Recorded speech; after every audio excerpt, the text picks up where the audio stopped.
वर तैयार, groom ready. अध्याय 1। जब शादी का दबाव बढ़ा, रोहन 28 साल का एक सफल सॉफ्टवेयर इंजीनियर अपने करियर में पूरी तरह से स्थापित था। लेकिन अब उसके माता पिता का एक ही मिशन था, अब शादी कर लो। मां हर रोज नए रिश्तों की तस्वीरें दिखाती और कहती, देखो बेटा, ये लड़की बहुत सुशील है, ये देखो, ये डॉक्टर है, कितनी होशियार है। लेकिन रोहन का जवाब हमेशा एक जैसा होता, मां, मुझे अभी सही लड़की नहीं मिली। अध्याय 2। एक परफेक्ट दुल्हन की तलाश। रोहन के मन में अपनी होने वाली दुल्हन को लेकर कुछ सपने थे।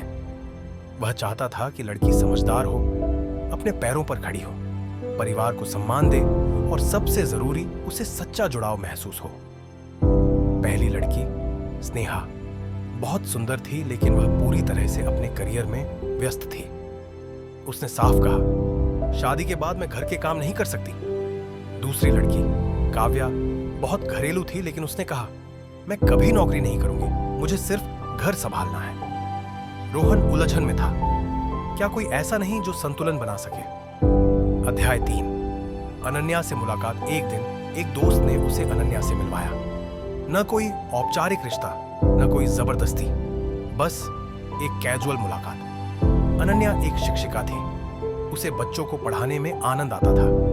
उसने न महंगे कपड़े पहने थे, न दिखावे में रुचि थी, लेकिन उसकी मुस्कान में कुछ खास था। रोहन ने मजाक में पूछा, तुम शादी के बारे में क्या सोचती हो?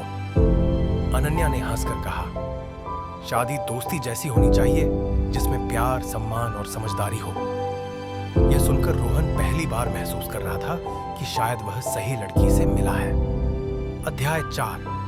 सही चुनाव। कुछ मुलाकातों के बाद रोहन को एहसास हुआ कि अनन्या ही वह लड़की थी जिसके साथ वह जिंदगी बिताना चाहता था। उसने अनन्या से कहा, मैं किसी परफेक्ट लड़की की तलाश में था, लेकिन अब समझ आया कि शादी परफेक्शन से नहीं, एक दूसरे को समझने और अपनाने से चलती है।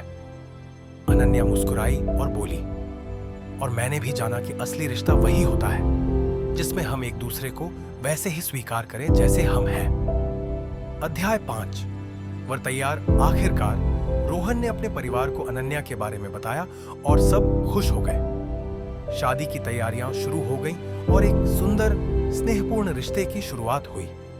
अब रोहन सिर्फ ग्रूम रेडी ही नहीं, लाइफ रेडी भी हो गया था, क्योंकि उसने सिर्फ एक दुल्हन नहीं, एक सच्ची जीवन संगिनी चुन ली थी। सच्चे रिश्ते चेकलिस्ट से नहीं, दिल से बनते हैं।